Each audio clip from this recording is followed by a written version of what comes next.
Hey guys, Brent Hull, Wednesday design video. Talking today about a job in South Dakota. Guy wants to build a 200-year house, and so he's building this cottage. It's a second home, 1,800 square feet, really quaint, really cozy, a cottage, okay? He has hardware from 1920s that are going to infuse the design elements. I'm going to take that, infuse it in. I'm going to show you how that works to give this house character, to give it a story that makes sense. Come check it out.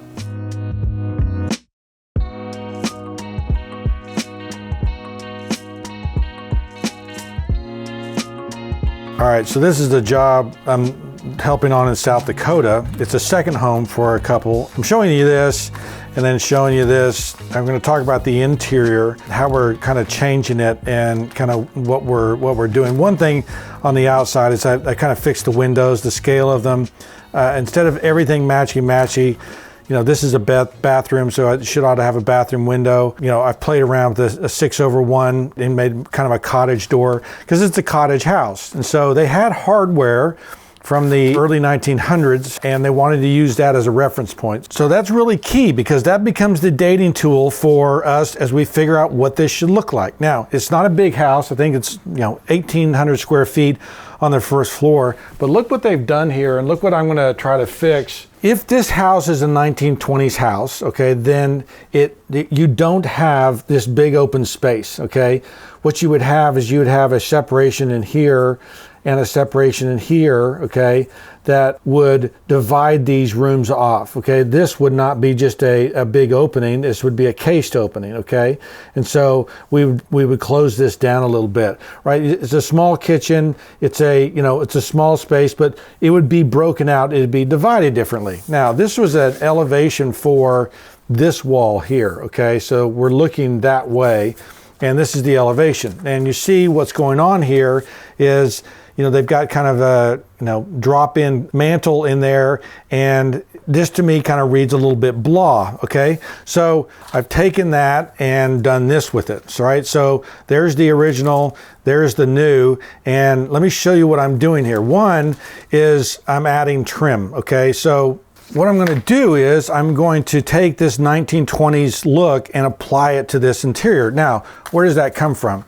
So if you go to a 1921 Morgan catalog, okay, that book, they have a bunch of interiors in there, and you'll see that there's an arrangement on a bungalow house for these small windows up above here on either side of the fireplace. It's all face brick or stone or something non-flammable. There is a mantle shelf, okay, and this is shown in the catalogs from 1910 to about 1930, where they're just selling the mantle shelf because they recognize that no one's building wood mantles anymore because of fire safety. And then you have bookcases on either side. Now these bookcases can look and feel like a lot of different things. Here's a couple more. This is from a Curtis or a Universal catalog. This is from another one from Morgan. And so, all right, bookcases, mantle shelf, bookcases, a little seating area and mantle shelf, right? All kinds of different designs here from these millwork catalogs. So when we do this, that's kind of one of the things we're looking at. That's kind of one of the tricks we're doing to kind of, pull all this together. Now, what I've done is I got a long mantle shelf. I've changed this mantle design, right? And I'm including the stone because going back to the original inspiration, right, of this cottage, they wanted this unique South Dakota stone on the outside. And we've got a funky fireplace. It's going to be kind of a unique feature to kind of give this fireplace a lot of character. And I'd like to see that on the inside. So in here, I've brought that stone that's on the outside through, right? So this fireplace will kick in, bookcases will die into either side. I've lifted the windows, so that they go up a little bit. And they even got room where they could do double windows. They could even do more windows. But I brought this together. There's a little bit of balance, and it's really going to make this space really cozy and cute. So basically, this comes in, that fireplace comes in like this. The bookcase will run this way, the bookcase will run this way, and these windows are above it, and it should be a really, character defining little space in there that will make it look better and look cooler. Now, the other thing I've done is I've added trim. You'll notice that this without trim, although they've got the right mull cap in here to allow for our double hung windows with the weight pocket, but adding trim on it, really helps. Now, the trim, also, we are looking at the past, right? We're looking at those historic millwork catalogs and looking at details like this. And one of the details that you'll see in some of these catalogs is the picture mail will come down sometimes and land across the top of the windows and doors, and that's what I've done, because the ceiling right now is currently only about 8 feet, maybe 8'1". So I don't have a ton of room. So what happens is my windows and doors are getting much closer to the ceiling than they are in this part up here. And so I've added the proper sized window casings. Again, if we're 1920, if we're 1910 in that era, you'd have a flat window casing, right? They've got these flat casings. These have these header caps here. We're going to turn our header cap into a picture mold and run it around the room, which is what this is showing here, okay? So that we got a picture mold that runs all around the room. It's going to be the cap piece at the top of the windows and doors, and should be really handsome and cool. The other thing we got to figure out is this looking this way, okay? And dividing this space, because what you'll see is if you look at these historic houses and these historic rooms, is there was never that big open space, and what you would have is some kind of divider, okay? Something like this that would divide a room. So you'd never have just this big walkthrough. That's why I've closed this down, right?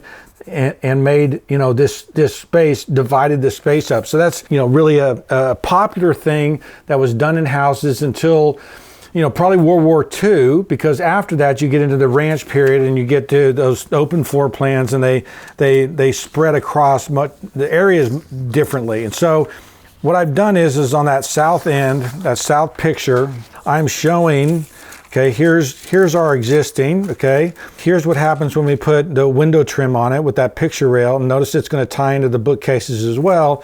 And then when I put that divider down there, right? If I put this, this line here, I have some kind of bracket that goes up and this beam that goes across, bracket that comes down, right? And then all this is filled in, right? Then I frame that opening and I frame that room and I give that room more definition. So now, because there's a cased opening here, this room, okay, now has very distinct, clear, focus. And this room is this living room that's really quaint. It'll be framed out like this. It'll be really pretty. And so what we've done is we have then now infused this house with architectural character, a place and time, right? Because this is, McMansion-ish, right? The placement of these windows and everything else is just, it's haphazard. But when we place it in context of a place and time, it begins to make more sense and becomes much more beautiful. Now, what I'm showing here is open bookcases, leaded glass doors, divided glass doors. I was showing them that it could be either, but this would be something fun to put together and something fun to make. Okay, guys, what do you think? Better, right? Certainly the exterior, making that natural stone up there part of that story. Cute little entry, but fixing that interior, and certainly that fireplace wall gets a ton better when we look at those historic catalogs and we look at what was done in that period and infuse it into that house. Makes a world of a difference. Let me know what you think. I'm Brent Hull. Thanks for watching.